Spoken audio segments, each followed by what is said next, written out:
So next last క్లాస్లో మనం ఏం డిస్కస్ చేసుకున్నాం, change of phase on reflection. Reflection జరిగినప్పుడు ఫేజ్ అనేది ఎంత చేంజ్ అవుతుంది అంటే 180 degrees అని ప్రూవ్ చేసుకున్నాం. అది లాస్ట్ క్లాస్లో డిస్కస్ చేసాం. అదేవిధంగా conditions for the interference when a plane wave is incident on a parallel thin film. Parallel thin film మీద లైట్ అనేది నార్మల్గా ఇన్సిడెంట్ అయినట్లయితే అక్కడ ఇంటర్ఫిరెన్స్కి కండిషన్ ఏంటో అబ్జర్వ్ చేసాం. ఈ క్లాస్లో ఏం చేద్దాం, నేను ఏం చేసాం, నార్మల్గా ఇన్సిడెంట్ చేసాం. ఇప్పుడు ఆబ్లిక్ అంటే ఎంతో కొంత యాంగిల్తో మనం కనుక థిన్ ఫిలిం మీద లైట్ని ఇన్సిడెంట్ చేసినట్లయితే అక్కడ ఇంటర్ఫిరెన్స్ అనేది రావడానికి కండిషన్స్ ఏంటి అంటే మ్యాక్సిమం కండిషన్ ఏంటి, మినిమం కండిషన్ ఏంటి, ఆ రెండు కూడా మనం అబ్జర్వ్ చేయాల్సి ఉంటుంది. Oblique incidence of a plane wave front అనే థిన్ ఫిలిం, దీన్నే కొసైన్ లా అని కూడా పిలుస్తారు. కొసైన్ లా అన్న కూడా అదే. సరే ఫస్ట్ ఏం చేయాలి, థిన్ ఫిలిం తీసుకోవాలి కదా, ఇదిగోండి.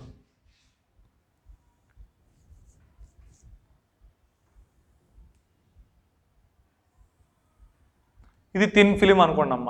ఈ థిన్ ఫిలిం యొక్క థిక్నెస్ని స్మాల్ టీ అనుకుంటున్నా, అప్పర్ సర్ఫేస్ని GH అనుకుందాం, లోవర్ సర్ఫేస్ని G1 H1 అని అనుకుందాం. ఫస్ట్ ఒక లైట్ రే AB అనేటువంటి లైట్ రేని నేను I యాంగిల్తో ప్యారలల్ ఫిలిం యొక్క అప్పర్ సర్ఫేస్ GH మీద ఇన్సిడెంట్ చేశాను. ఇదిగోండి ఈ విధంగా ఇన్సిడెంట్ చేశాం. ఒక లైట్ రే AB అనేటువంటి లైట్ రేని నేను ప్యారలల్ ఫిలిం యొక్క అప్పర్ సర్ఫేస్ GH మీద ఇన్సిడెంట్ చేశాను. ఎంత యాంగిల్తో, I అనేటువంటి యాంగిల్తో. ఎప్పుడైతే I అనేటువంటి యాంగిల్ దగ్గర ఇన్సిడెంట్ అయిందో ఇప్పుడు ఇక్కడ రెండు మీడియంస్ ఉన్నాయి. బయట వైపు ఒక మీడియం ఉంది, లోపల వైపు నథింగ్ బట్ ఈ థిన్ ఫిలిం యొక్క రిఫ్రాక్టివ్ ఇండెక్స్ని మ్యూ అనుకుంటున్నాను. ఈ ఫిలిం ఉంది కదా, ఈ ఫిలిం యొక్క రిఫ్రాక్టివ్ ఇండెక్స్ని మ్యూ అని మనం తీసుకుందాం. అయితే ఇప్పుడు ఈ AB అనేటువంటి లైట్ రే GH దగ్గర ఇన్సిడెంట్ అయిన తర్వాత కొంత భాగం ఏమవుతుంది, రిఫ్లెక్ట్ అవుతుంది, కొంత భాగము రిఫ్రాక్ట్ అవుతుంది. ఇదిగోండి ఈ రిఫ్లెక్ట్ అయినటువంటి లైట్ రే అనేది ఈ BR రూపంలో వెళుతుంది అని మనం అనుకుందాం. ఓకే, అదేవిధంగా రిఫ్రాక్షన్ జరిగినటువంటి లైట్ రే, రిఫ్రాక్షన్ జరుగుతుంది అన్నాం. రిఫ్రాక్షన్ జరుగుతుంది అంటే లైట్ ఏమవ్వాలి, దాని యొక్క పాత్ నుంచి డీవేట్ అవ్వాలి, అంటే పక్కకి బెండ్ అవ్వాలి. అయితే టువర్డ్స్ ది నార్మల్ బెండ్ అవుతుందా, away from the normal bend అవుతుందా, టువర్డ్స్ ది నార్మల్ బెండ్ అవుతుంది. ఎందుకని, ఇక్కడ లైట్ అనేది రేరర్ మీడియం నుంచి డెన్సర్ మీడియం వైపు వెళుతుంది కాబట్టి టువర్డ్స్ ది నార్మల్ బెండ్ అవుతుంది అని తీసుకుందాము. ఇదిగోండి టువర్డ్స్ ది నార్మల్ ఈ విధంగా బెండ్ అయింది. ఈ లైట్ రేని మనం ఏమనుకుందాం, BC అనుకుందాం. లైట్ రేని ఏమనుకుంటున్నాను, BC. యాంగిల్ ఆఫ్ రిఫ్రాక్షన్ని నేను స్మాల్ r అనుకుంటున్నాను. యాంగిల్ ఆఫ్ రిఫ్రాక్షన్ అంతా స్మాల్ r. మళ్ళీ ఈ లైట్ రే BC అనేటువంటి light ray G1 H1 nothing but bottom surface of the film దగ్గర ఇన్సిడెంట్ అయింది. బాటమ్ సర్ఫేస్ దగ్గర లైట్ రే అనేది ఇన్సిడెంట్ అయినప్పుడు ఇక్కడ కూడా ఏమవుతుంది, కొంత భాగం రిఫ్లెక్ట్ అవుతుంది, కొంత భాగం రిఫ్రాక్షన్ జరుగుతుంది. అయితే ఇక్కడ ఈ విధంగా రిఫ్లెక్ట్ అయింది అనుకోండి, CD.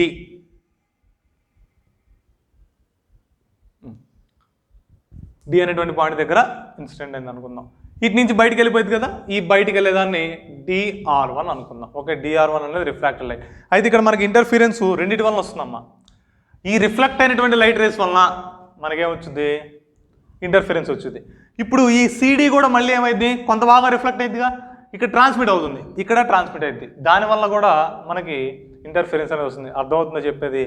AB అనేటువంటి లైట్ రే మనం ఇక్కడ ఇన్సిడెంట్ చేసినప్పుడు BR ఒక లైట్ రే రిఫ్లెక్ట్ అయింది, BC రిఫ్రాక్ట్ అయింది. ఇక్కడ ఈ C దగ్గర కొంత భాగం రిఫ్లెక్ట్ అయింది, కొంత భాగం ట్రాన్స్మిట్ అయింది.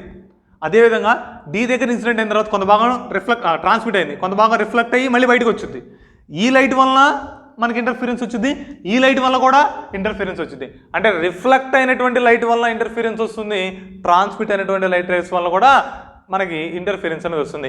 ఈ రోజు మనం ఏం చేద్దామంటే రిఫ్లెక్టెడ్ లైట్ వల్ల వచ్చేటువంటి ఇంటర్ఫిరెన్స్ కనుక్కుందాం. Interference due to reflected light.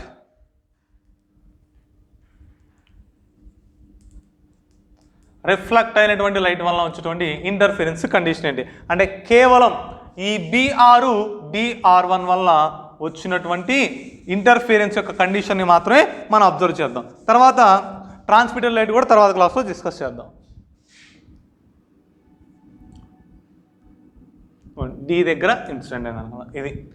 ఇప్పుడు మనకి ఈ BR DR1 వల్ల ఇంటర్ఫిరెన్స్ అనేది వస్తుంది అనుకుందాం. అక్కడ ఇంటర్ఫీరెన్స్ అనేది రావాలి అంటే ఆటోమేటిక్గా అవి రెండు కూడా ఏమై ఉండాలి, సేమ్ సోర్స్ నుంచి వచ్చినాయి ఉండాలి. మరి ఇవి రెండు కూడా సేమ్ సోర్స్ నుంచి వచ్చినాయా రాలేదా? వచ్చినాయి. ఏబి అనేటువంటి లైట్ రేనేగా ఫస్ట్ బిఆర్ కింద రిఫ్లెక్ట్ అయింది. తర్వాత ఇందులో కొంత పార్టీ మనకి డివైడ్ అయ్యి బీసీ కింద వెళ్ళి సి దగ్గర నుంచి మళ్ళీ డి దగ్గర నుంచి R1 కింద రిఫ్రాక్ట్ అయింది. అంటే ఇప్పుడు ఈ బిఆర్ డిఆర్1 రెండు కూడా ఒకే సోర్స్ నుంచి వచ్చినటువంటి లైట్ వేవే రెండుగా విడిపోయింది. కాబట్టి ఇక్కడ ఇంటర్ఫీరెన్స్ వచ్చేటువంటి అవకాశం ఉంది కంపల్సరీగా, ఎందుకని అవి రెండు కూడా కోహరెంట్ సోర్సెస్ నుంచి వచ్చినట్టే అనిపిస్తాయి కాబట్టి. అయితే ఇప్పుడు ఇక్కడ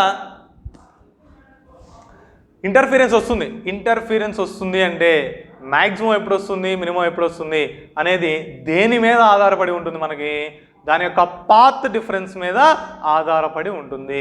మరి ఇక్కడ పాత్ డిఫరెన్స్ని మనం ఫైండ్ అవుట్ చేయాలి. పాత్ డిఫరెన్స్ని ఏ విధంగా ఫైండ్ అవుట్ చేయాలి అనేది చూడండి.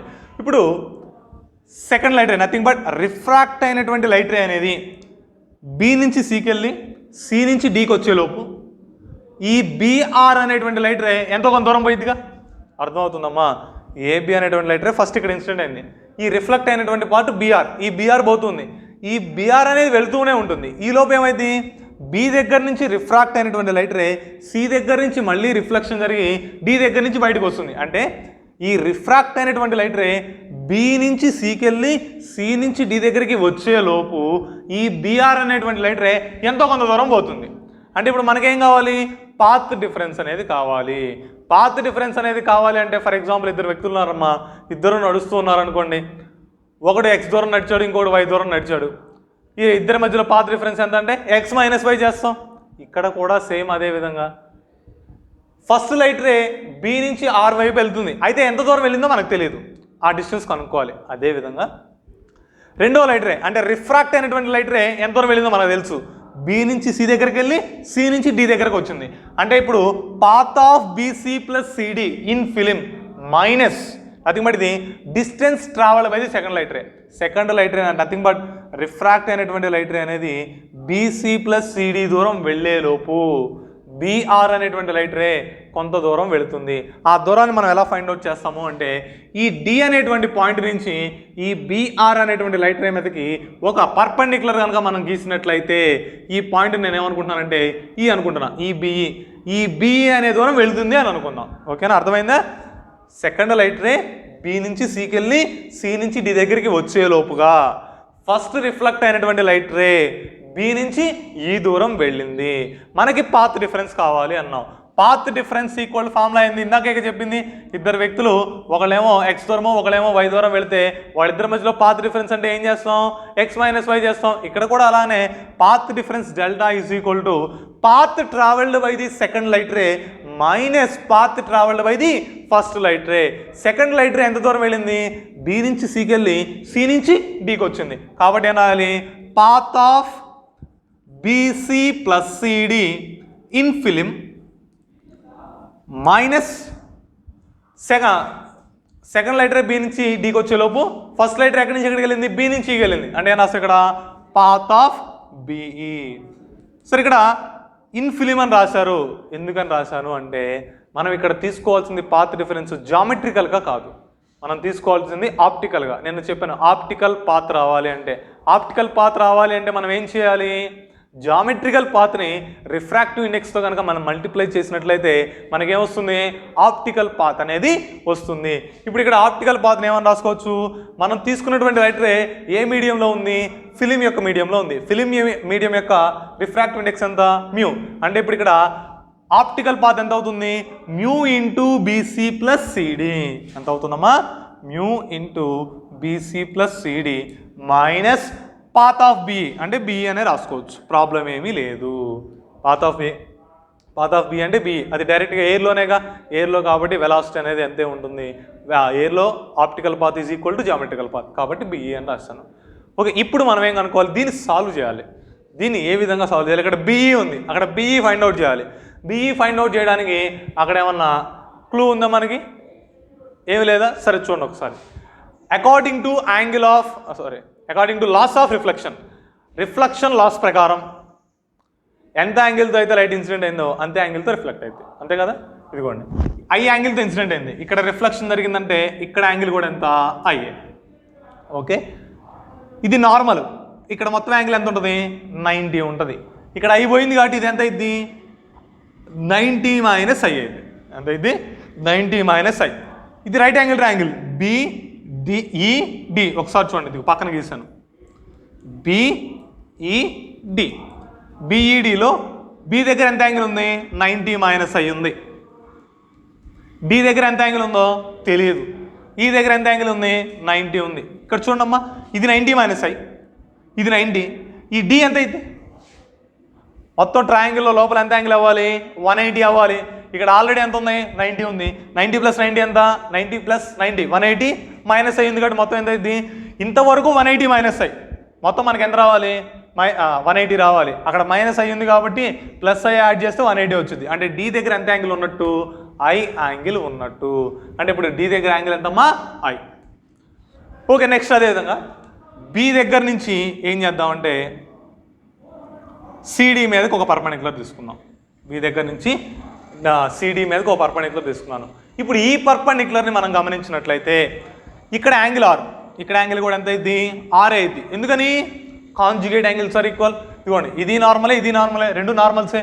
ఇది స్ట్రైట్ లైన్, ఇక్కడ యాంగిల్ ఎంత ఉంది ఇక్కడ యాంగిల్ కూడా అంతే ఉంటుంది, conjugate angle. According to laws of reflection ఎంత యాంగిల్తో ఇన్సిడెంట్ అయిందో అంతే యాంగిల్తో రిఫ్లెక్ట్ అయింది. కాబట్టి ఇక్కడ యాంగిల్ ఎంత అవుతుంది స్మాల్ ఆర్ అవుతుంది. ఇది పర్పెండిక్యులర్ అన్నాం కాబట్టి ఇక్కడ యాంగిల్ ఎంత 90. ఇది right angle triangle. For example ఈ పాయింట్ ఎఫ్ అనుకోండి.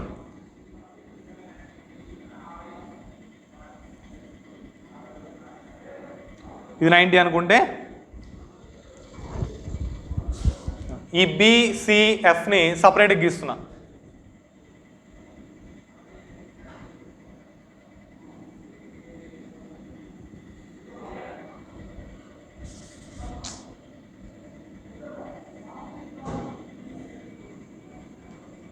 ఇక్కడ 90 అనుకుందాం.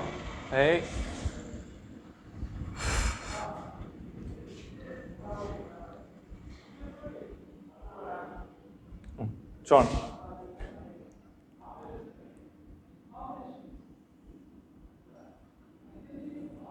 ఇది 90 డిగ్రీసు.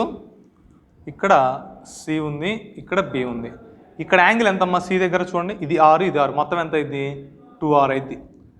ఇక్కడ యాంగిల్ ఎంతో తెలియదు మనకి.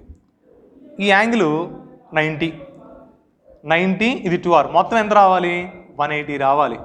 కూడితే 3 యాంగిల్స్ కూడితే 180 రావాలి. ఇక్కడ ఎంత ఉంది 90 ఉంది, ఇక్కడ ఎంత ఉంది 2r ఉంది. ప్లస్ ఇది తీటా అనుకో, మనకు ఎంతో తెలియదు కాబట్టి తీటా రాయి. ఇప్పుడు ఎంత అవుతుంది theta is equal to 180 minus 90 minus 2r. అంటే ఇక్కడ బి దగ్గర ఎంత యాంగిల్ అయినట్టు 90 మైనస్ 2r యాంగిల్ ఉన్నట్టు. మొత్తం ఎంత ఉన్నట్టు 90 మైనస్ 2r యాంగిల్ ఉన్నట్టు.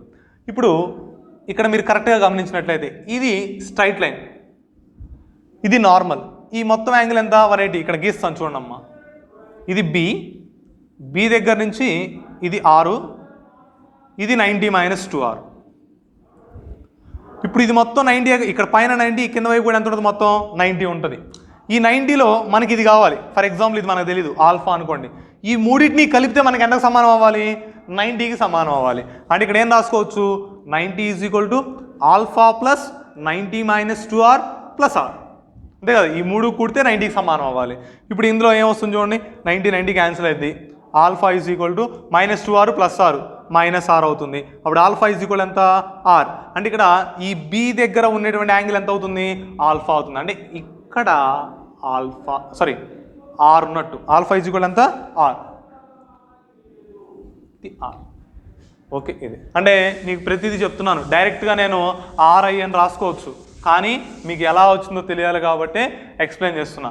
ఈ 90 మైనస్ ఐలు 90 మైనస్ 2rలు ఇక్కడ ఐలు మీరు ఎగ్జామ్లో రాయాల్సిన అవసరం లేదు. ఓకే, మీకు మెయిన్గా ఇక్కడ ఐ ఇక్కడ ఆరు, ఈ రెండు మాత్రం ఇండికేట్ చేస్తే సరిపోతుంది. ఓకే, సరే ఇప్పుడు చూద్దాం.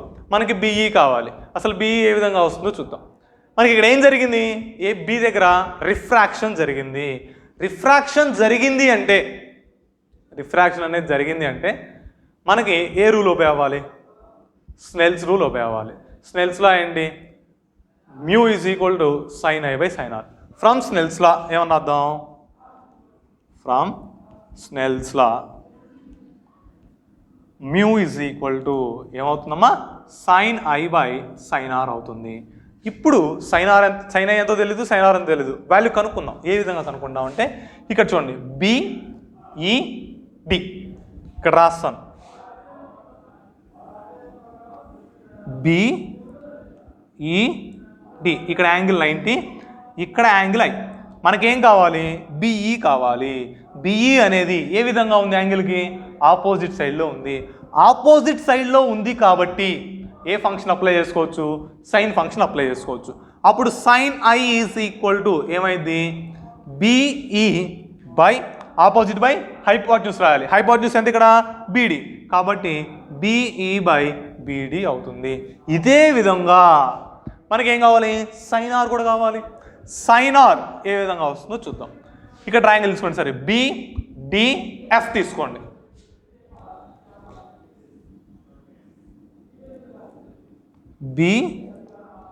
బిఎఫ్డి ఇక్కడ యాంగిల్ ఆర్. మనకేం కావాలి ఇప్పుడు? సైన్ ఆర్ కావాలి. Sine r equal to sine i value వచ్చింది, సైన్ ఆర్ వాల్యూ వచ్చింది. ఈ రెండింటిని తీసుకెళ్ళి ఏం చేద్దాం? స్నెల్స్ లాలో ఒబే చేద్దాం. స్నెల్స్ లాలో సబ్స్టిట్యూట్ చేసుకుందాం. ఏమొస్తుందో చూడండి. స్నెల్స్ లాలో సబ్స్టిట్యూట్ చేస్తే mu is equal to sine i ఎంత వచ్చిందమ్మా? బిఈ బై బీడి వచ్చింది. సైన్ ఆర్ ఎంత వచ్చింది? బిఎఫ్ బై బీడి. ఈ సైన్ ఆర్ని మనం డినామినేటర్లో రాస్తాం కాబట్టి రేషియో ఏమవుతుంది? రివర్స్ అవుతుంది. కాబట్టి డైరెక్ట్గా రివర్స్ చేసి రాస్తున్నా. బిడి బై బిఎఫ్ ఓకేనా? బిడి బై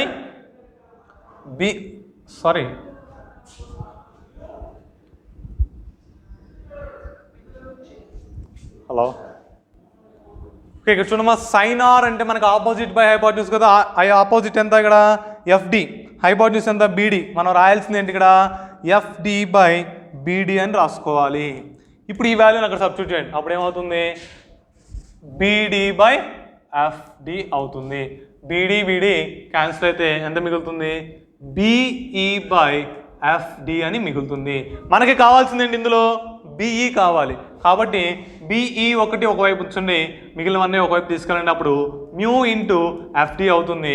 ఈ వాల్యూని తీసుకెళ్ళి ఈక్వేషన్ 1లో సబ్స్టిట్యూట్ చేస్తే సబ్స్టిట్యూటింగ్ బిఈ ఇన్ 1 ఏమవుతుందమ్మా? అప్పుడు mu delta is equal to mu into BC plus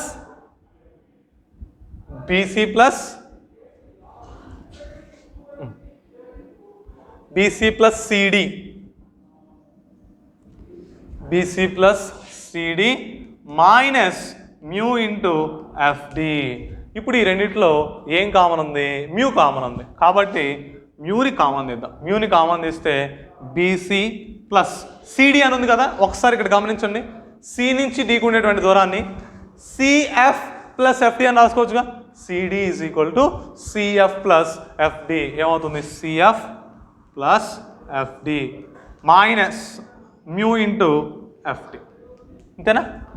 mu into BC plus CD. CD ప్లస్లో ఏమని రాశాను? సి నుంచి డీకునే దూరాన్ని సిఎఫ్ ప్లస్ ఎఫ్డి అని రాసుకున్నా. CF plus FD minus mu into FD. ఇక్కడ మ్యూ ఇంటూ ఎఫ్డి ఉంది, ఇక్కడ మైనస్ మ్యూ ఇంటూ ఎఫ్డి ఉంది. కాబట్టి ఈ రెండు ఏమైతే క్యాన్సిల్ అవుతాయి. మిగిలేదు ఏంటిది? Mu into BC plus CF మిగులుతుంది. ఇప్పుడు మ్యూ ఇంటూ బీసీ ప్లస్ సిఎఫ్ని మనం ఫైండ్ అవుట్ చేయాలంట. అంటే బీసీ వాల్యూ ఎంత, అదేవిధంగా సిఎఫ్ వాల్యూ ఎంత, ఆ రెండు కూడా మనం ఫైండ్ అవుట్ చేయాలి. సరే, ఏ విధంగా ఫైండ్ అవుట్ చేయొచ్చో చూడండి. ఇప్పుడు ఈ సిడి అనేటువంటి లైట్ రే ఉంది కదా, దీన్ని నేను వెనక్కి పొడిగిస్తున్నా. ఈ విధంగా వెనక్కి తీసుకొస్తున్నా. ఈ బి అనేటువంటి నార్మల్ ఉంది కదా, దీన్ని కిందకు పొడిగిస్తున్నా. అలా అని పొడిగిస్తుంటే ఈ రెండు కూడా ఒక చోట టచ్ అవుతాయి, అంటే ఇంటర్సెక్ట్ అవుతాయి. ఈ ఇంటర్సెక్ట్ అయినటువంటి పాయింట్ నేను పి అని అనుకుంటున్నాను. ఇప్పుడు మీరు కరెక్ట్గా అబ్జర్వ్ చేస్తే మీకు రెండు రైట్ యాంగిల్ ట్రయాంగిల్స్ కనపడతాయి ఇందులో. ఫర్ ఎగ్జాంపుల్ దీన్ని క్యూ అనుకోండి. బిక్యూసి ఒక రైట్ యాంగిల్ ట్రయాంగిల్, సిక్యూపి ఇంకో రైట్ యాంగిల్ ట్రయాంగిల్. ఇప్పుడు ఈ రెండు ట్రయాంగిల్స్ అనేవి ఈక్వల్ ట్రయాంగిల్స్ అయితే ఎలాగో చూద్దాం. బిక్యూ ఓకే, క్యూ దగ్గర యాంగిల్ ఎంత? 90. ఇటువైపు కూడా 90, అంటే ఒక యాంగిల్ ఈక్వల్ అయింది. రెండోది ఇక్కడ యాంగిల్ ఎంత? ఆర్. ఇది స్ట్రైట్ లైన్ అమ్మా. మనం సిడీనే పొడిగిచ్చాం వెనక్కి. ఇది నార్మలే, ఇది నార్మలే. కాబట్టి ఇక్కడ యాంగిల్ ఆరు, ఇక్కడ యాంగిల్ కూడా ఎంత ఆర్. ఈ రెండు ఏమైంది అడ్జసెంట్ యాంగిల్స్ అయితే. అడ్జసెంట్ యాంగిల్ సమానం. ఇది చూడండి, ఒక యాంగిల్ 90, ఇందులో కూడా ఒక యాంగిల్ 90, ఇందులో ఒక యాంగిల్ 6, ఇందులో ఒక యాంగిల్ 6, రెండు యాంగిల్స్ ఈక్వల్ అయినాయి. ఆటోమేటిక్ ఏమైంది మూడు యాంగిల్ కూడా ఈక్వల్ అయింది. మూడు యాంగిల్ ఈక్వల్ అయినాయి, మూడు యాంగిల్స్ ఈక్వల్ అయినాయి. అదేవిధంగా ఒక సైడ్ కూడా కామన్గా ఉంది. ఇదిగోండి క్యూసీ అనేటువంటి సైడు బీసీక్యూలో ఉంది, అదేవిధంగా సిక్యూపీలో కూడా ఉంది. కాబట్టి ఈ బీక్యూసి సిక్యూపీ రెండు కూడా ఏమైంది సిమిలర్ ట్రయాంగిల్స్ అవుతాయి. ఏమైతే similar triangles. Similar triangles rule ఏంటి, అడ్జసెంట్ సైడ్ సేమ్ సైడ్స్ అనేవి ఈక్వల్గా ఉంటాయి. ఫర్ ఎగ్జాంపుల్ ఇక్కడ చూడండి, బీక్యూ అనేది ఎంతైతే ఉందో క్యూపీ కూడా అంతే ఉంటుంది. అంటే QP is also equal to small t. అదేవిధంగా బీసీ అనేది ఎంత ఉందో సిపి కూడా అంతే ఉంటుంది. ఇదిగోండి ఈ విధంగా రాసుకోవచ్చు. బీసీ అనేది ఎంత ఉందో సిపి కూడా అంతే ఉంటుంది. అంటే ఇక్కడ బీసీ ప్లేస్లో మనం ఏం రాసుకోవచ్చు సిపి. అంటే from the geometry of the diagram we can write BC equal to CP. అప్పుడు ఏమైంది mu into CP plus CF. CP plus CF. CP plus CF అంటే ఏం రాసుకోవచ్చమ్మా, ఇదిగోండి సిపి అంటే ఇంతవరకు, సిఎఫ్ అంటే ఇంతవరకు, మొత్తం కలిపి ఏం రాయొచ్చు మనం ఎఫ్పి అని రాసుకోవచ్చు, లేకపోతే పిఎఫ్ అని రాసుకోవచ్చుగా. అంటే అప్పుడు ఏమైంది మ్యూ ఇంటూ పిఎఫ్ అవుతుంది. ఎంత అవుతుంది మ్యూ ఇంటూ పిఎఫ్. ఓకే, ఇప్పుడు మ్యూ ఇంటూ పిఎఫ్ వచ్చింది. ఇంకేం కనుక్కోవాలి ఇప్పుడు, పిఎఫ్ ఒకటి అనుకుంటే సరిపోద్ది. ఇప్పుడు మీరు ఈ డయాగ్రామ్ కనుక అబ్జర్వ్ చేస్తే బిఎఫ్పి, ఇదిగోండి రైట్ యాంగిల్ ట్రయాంగిల్ కనబడుతుందా, మీకు కావాలంటే పక్కనకి ఇస్తా. బిఎఫ్పి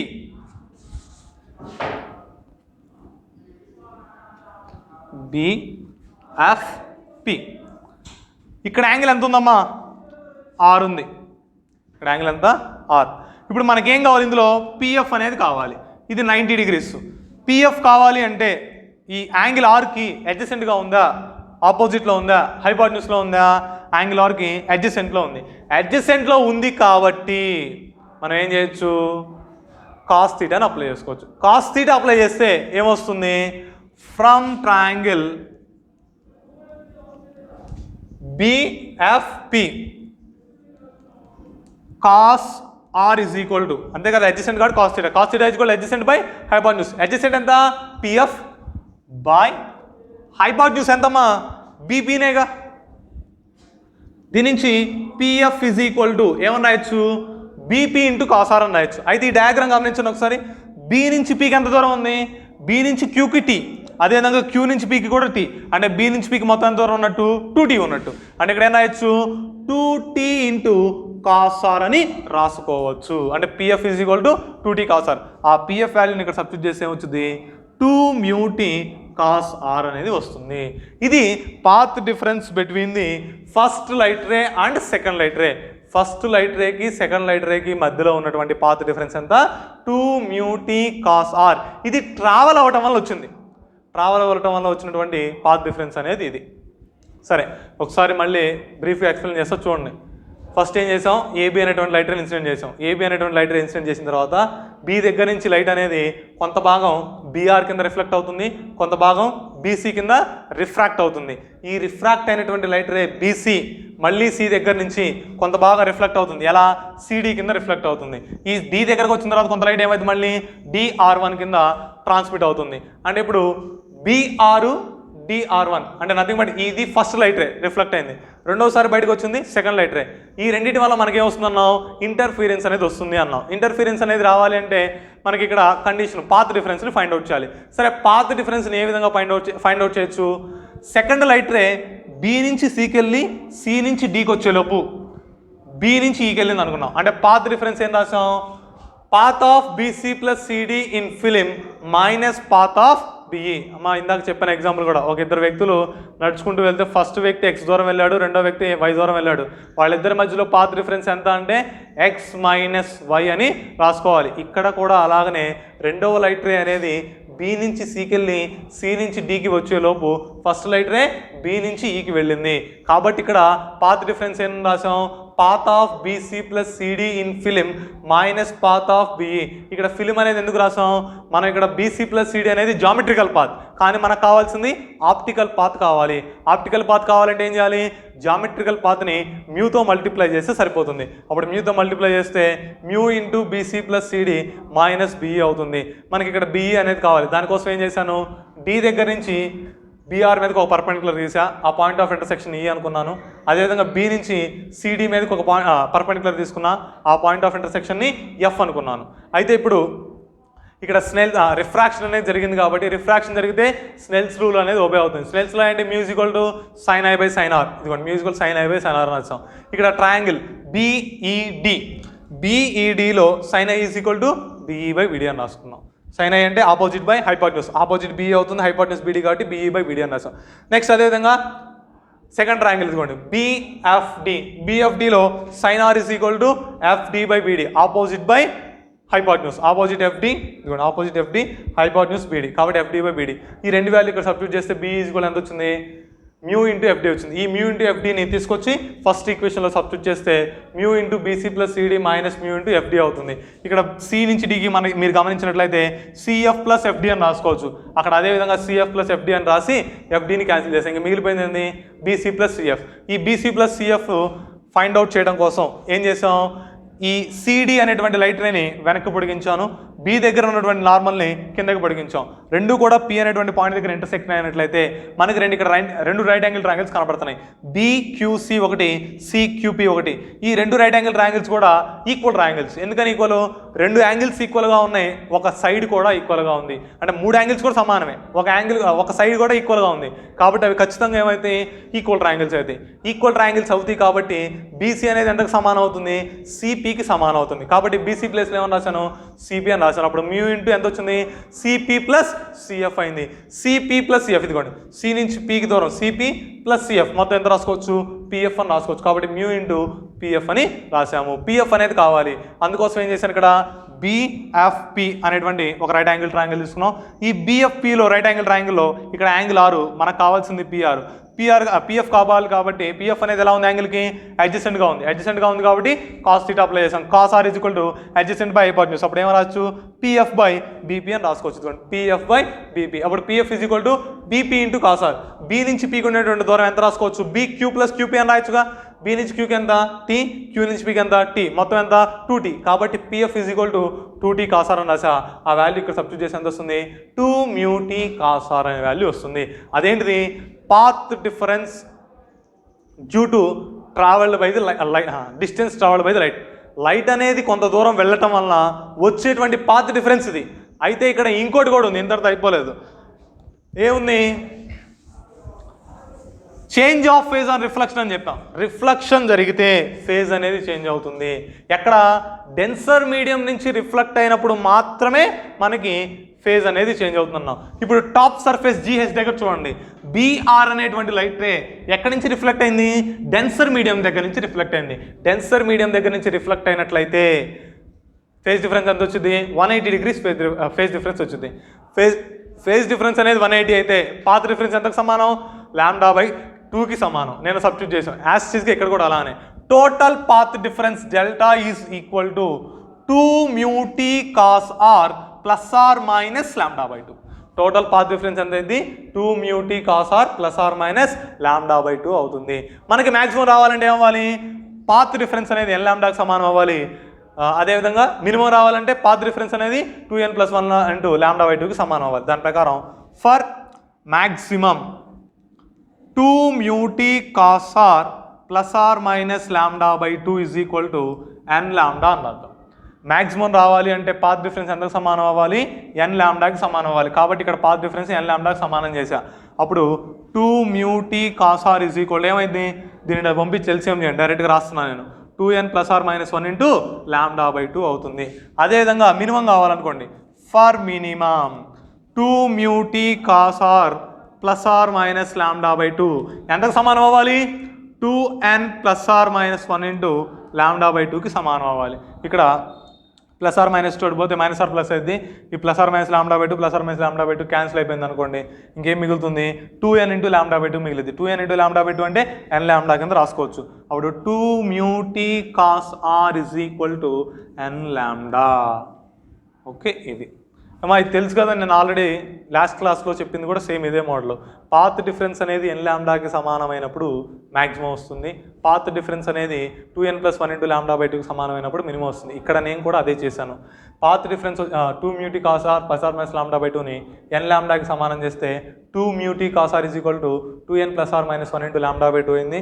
2 mu t cos r plus r minus lambda by టూని 2n + r - 1 into lambda by టూకి సమానం చేస్తే 2 mu t cos r is equal to n lambda అని వచ్చింది. అంటే ఈ రెండింటి మధ్య ఏం చెప్పుకోవచ్చు, path difference 2 mu t cos r అనేటువంటి వాల్యూ కనుక n లాంబ్డాకి సమానమైనట్లయితే మినిమం వస్తుంది. ఎప్పుడు రిఫ్లెక్ట్ అయినటువంటి లైట్ సందర్భంలో. అదేవిధంగా 2 mu t cos r అనేది 2n + 1 ఇంటూ లాంబ్డా బై టూకి సమానమైనట్లయితే మనకేమొస్తుంది, మ్యాక్సిమం అనేది వస్తుంది. ఇది మొత్తం కూడా ఎప్పుడమ్మా interference due to reflected light.